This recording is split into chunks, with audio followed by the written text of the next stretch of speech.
It's not really news that job search takes much more than just updating your CV. Whether you're looking for a new role, changing your career, moving to a new country, or handling the difficulty of being made redundant and looking for a next job, this is the video you need to watch to understand the exact steps you need to take to find your next role. I changed 5 jobs in the last 10 years, and I'm here to tell you how to make your next move the best move within your career so far.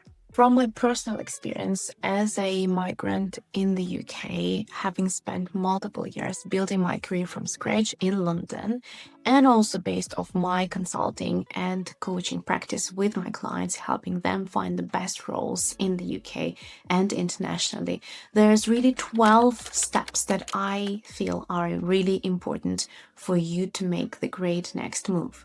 I'm a HR and learning development person, as well as the coach and career consultant.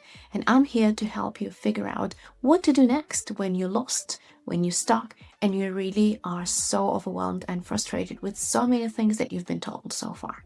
The truth is that your job search should start long before touching your CV.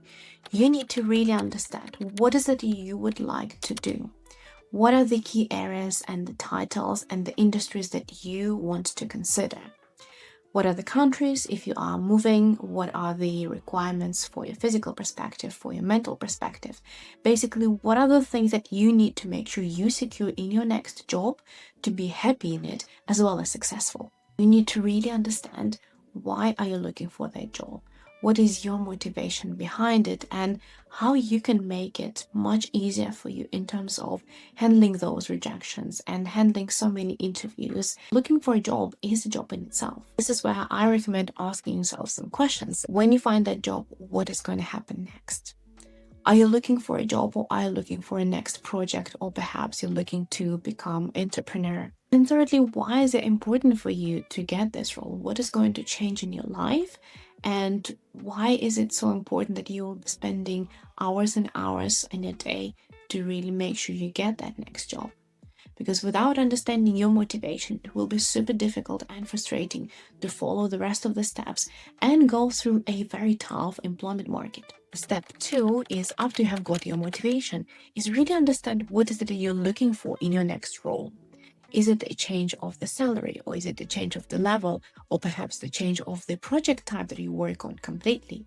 What is important for you in terms of the manager, the team, the actual tasks you'll be doing? Is it really a deal breaker for you to work from the office or from home, or have a hybrid approach? And while it could be quite an obvious step, a lot of people are missing it. And when they're being asked, they really cannot describe what is it that they would like to do in their next role, or they try to apply for all the roles at the same time, which doesn't really help either.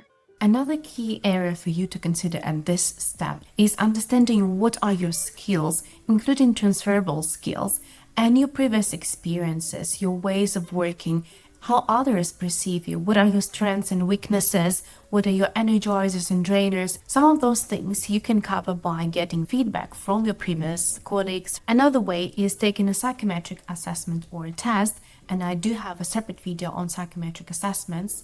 And what is really important for you is to not put yourself in the box of the skills that you have used in your current or previous job, but consider what are your transferable skills, what are the different new things that you have learned that are not necessarily on your current job description, but that you can definitely use in your next role, especially if you're looking to slightly change your role or completely rewrite your career. Now, after you have identified your motivation and your goals and your skills, the next point is really researching the market and understanding what is available to you.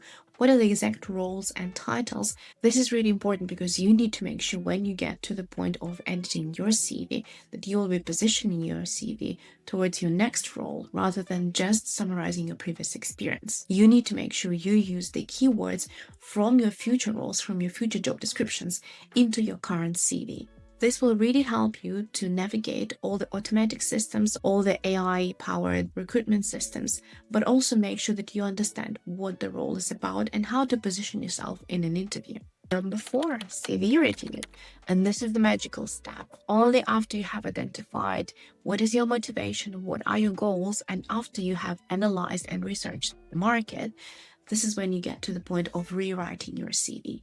And the key word here is keywords. You need to understand how to position your CV in a way that it would reflect all your experience in the language of your next company, in the language of your next role.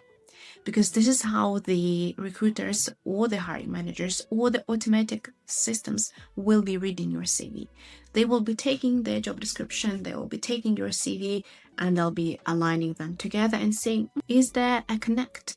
If you weren't able to identify what are the key skills that you need to include and what are the words that you need to use for that, your CV will not be recognized as a successful one. Even if you've done those things previously, you need to make sure that you spell it out in your CV in a way that the next employer is looking to see it. Especially if you're changing the role, if you're changing career, or if you're moving to a new country, you need to make sure that you are rewriting your whole CV and making sure that it is positioned towards your next role. A reason for that is because when you have secured a previous role, you have probably had a job description that you are following, but most likely you have also grown in that role and you developed new skills. And this is why it is really important to formulate your next CV based off your next role and of the words that they use in their job description. The first thing that you'll need to do in this step is really find a number of roles that you would like to apply to and look at your skill set and experience from the perspective of your next role. The biggest mistakes that a lot of candidates do is taking their old CV and rewriting it as their old CV and just adding one or two new things. This is not enough. The best way I usually recommend writing your CV is starting from scratch. You need to analyze all the job descriptions that you're looking at. You need to find a lot of commonalities and keywords. Then you select what are the things that you have done. You put them on your list of skills library and you use that to power your new CV. And you write your new CV in a completely different way as opposed to what you've had before. After you have done your CV, the step 5 is LinkedIn profile. LinkedIn is pretty much your digital CV. Not many employers will be checking it, but you still need to be on that website. What really helps is that you can use it not only as a job board, but also promoting yourself and navigating the networking perspective. Technically speaking, your LinkedIn profile will be the reflection of your CV. So do make sure that you use all the keywords you can. Make sure you update the headline and the description for yourself. You have a nice picture, you include all your experiences in education, and if you'd like to, start being active, start posting and commenting and connecting with people. This is your long-term game, but it still is worth investing into. Step 6 is a really quick one, cover letter. You don't really have to have it these days, and most of the companies are not asking for it. But just while we're here at creating your job application document list, make sure you have a really short and sweet cover letter that again highlights the keywords that you will have in your next job description, but also tells a story about what is it that you're looking for, what is your key experience, and what is the value that you bring to the company. It's useful to have a longer version of a cover letter, which will be up to 1 page, and have a shorter version of your cover letter that will be probably 1 paragraph to make sure you can use it for the online applications. So now when you have your CV, your LinkedIn, your cover letter, when you have previously understood what are your motivations and goals and did the market research, now you are fully prepared to start your applications. But to be fair, the job search is not only about applications. There is many more things that you can do, and we'll talk about this in a moment. But if you're doing the applications and you're active in your job search, you need to make sure you do at least 10 applications per day, every day. Today's market in the UK is super difficult. There is a lot of layoffs going on and there's a lot of talent in the market. And London is one of the capitals where a lot of talent comes to find their job. So especially if you're looking in London in the UK, it's going to be really difficult and competitive. So do make sure you do a lot of applications, and it will be a number game.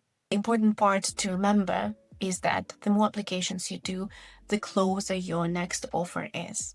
Don't spread yourself too thin. I would recommend picking 2 or 3 websites that really work best for you and using most of your energy to apply on those websites. What worked most perfectly for me was the LinkedIn jobs and the Welcome to the Jungle, which is the website where you would find more startup specific roles. Step 8 is not only the passive applications, but it's also reaching out to the recruiters and working with the headhunters. So the way you could do it is you can find recruiters online in LinkedIn by your keywords and the word recruiter or recruitment consultant, and reaching out to them, understanding what are the roles that they hire for, and trying to navigate the market by having those conversations with the recruiters.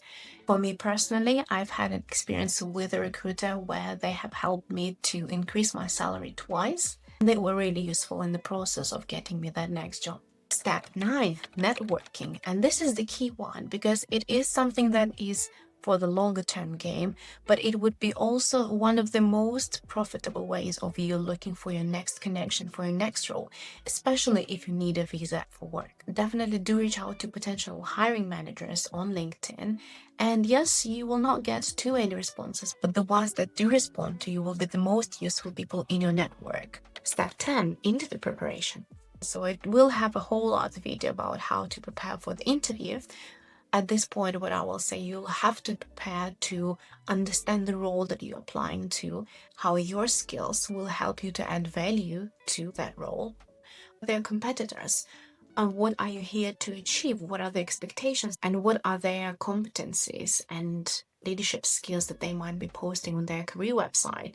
Definitely do make sure you research them. Step 11, congratulations, you are at the point where you get an offer, but it is not the end. You need to make sure you negotiate the offer. And one of the biggest rules is never talk about your salary first. Never ask the question, never give them your current number, and definitely make sure they mention their range that they have for this role before you do any numbers. The second rule is never take the first offer. You can always negotiate, you can always get more. So please don't leave any money on the table. And step number 12, you got the offer, you're starting the job soon, congratulations. But you need to make sure that you remember about how you develop yourself in that role. How can you best set yourself for success? If anything happens and if you need to change your role again, how will you prepare yourself for your next moves? What are the skills that you need to develop? How you can prepare your CV and how you can prepare your network to the best ability. So here we are. These were the 12 steps that I tried to simplify to you as much as possible. If you'd like to learn more in depth about each of those steps and how exactly you can action each of those, I invite you to check my online course, which is available in description under this video. If you do have specific questions about the job search, please share those in comments. But if you don't know where to start and what you would like to do in your job, I do have a separate video about how to understand what you would like to do and to find this best next job.